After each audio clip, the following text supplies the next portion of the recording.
Hello, I'm Greg Jarrett. You're in the strategy room. Democratic frontrunner Hillary Clinton is still trying to sew up her party's nomination, looking for wins tonight in primary contests in Kentucky and Oregon. Clinton is just 143 delegates shy of the number needed to secure the nomination, but rival Bernie Sanders, he has won 10 of the last 12 contests and is determined to stay in the race through the party's convention in July. Joining me now to talk about the race, Democratic strategist David Mercer, Republican strategist Brad Blakeman. David, is this a situation in which Hillary Clinton cannot seem to shake Bernie Sanders, and because of that, she cannot fully and squarely focus on her upcoming opponent, Donald Trump? Absolutely not. And she'll come to focus on Donald Trump once he is the nominee. He may be presumptive, but that's not the nominee. She's got to waste some money here on Sanders, right? I mean, that's money that could be used on Donald Trump, not to mention her rhetoric.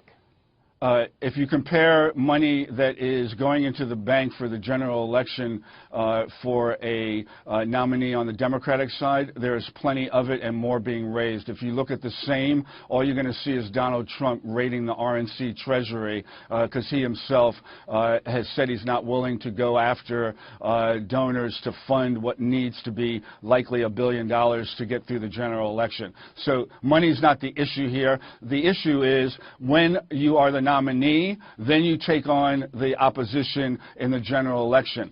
She has not secured the nomination yet, as you alluded to, 140 more plus delegates necessary, and she's going to play this out to the end. And, you know, that's the expectation and the right of any contender, including Sanders, albeit Sanders does not have a pathway to the nomination because he's not going to be able to peel off superdelegates, and he'd have to win 75% of delegates going through many the remaining. Of them are proportional, so you can't do it. In fact, let's put up on the screen if we can. Oregon, 61, I need my glasses, 61 delegates, and Kentucky, 55. Brad, does it appear to you that the Democratic Party is not fully behind Hillary Clinton, and indeed, since March 1st, Bernie Sanders has won a majority of the delegates? Are Democrats kind of getting buyer's remorse here? Oh, there's no doubt about it. The coronation has not gone to the palace's liking, that's for sure, and they haven't been able to shake Bernie. And it's clear, Democrats like to point to Republicans. Donald Trump beat 16 other contenders. Hillary can't shake a socialist, one real contender.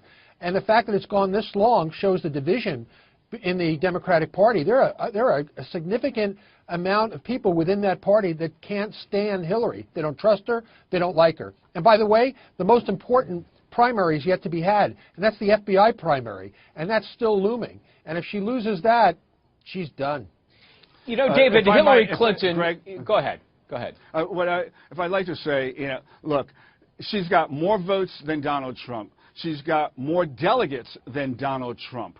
And she's got more unity, as we alluded to, superdelegates. She's got more leadership and more elected officials. More delegates because they have more delegates at stake in the Democratic Party. But nonetheless, she's got more delegates. Well, of course she does. That said, you still have the Speaker of the House holding out on Donald Trump. You have Kasich holding out on Donald Trump in terms of endorsements. You got a lot of building that Donald Trump has to do to bring his party together. So let's not flip the switch on that.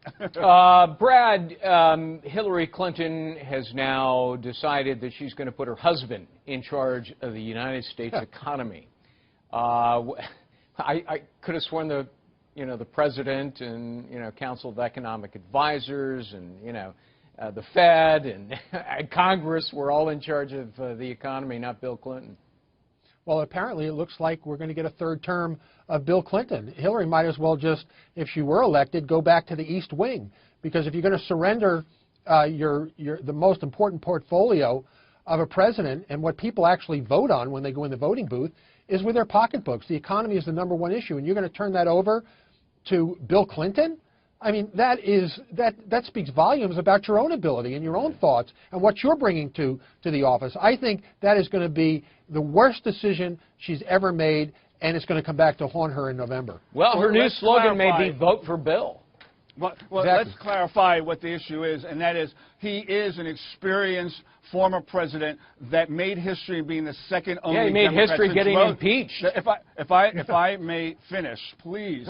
Okay, second only to Roosevelt to be elected as a Democrat to 2 terms. His economy, or the economy he ushered in with a surplus handing off to Bush, was stellar. And third, it's not to the exclusion of the Treasury or the Federal Reserve or others. It is in addition to bring his experience to those cabinet officials and others. It is not one or to the other. So it's not a co-presidency, is what you're telling me, right? It's not a co-presidency, nor Right. is it to eliminate Treasury or Fed. Okay. Guys, good to see you. Brad Blakeman, David Mercer. For complete coverage of the 2016 election, go to foxnews.com. I'm Greg Jarrett. Thanks for watching.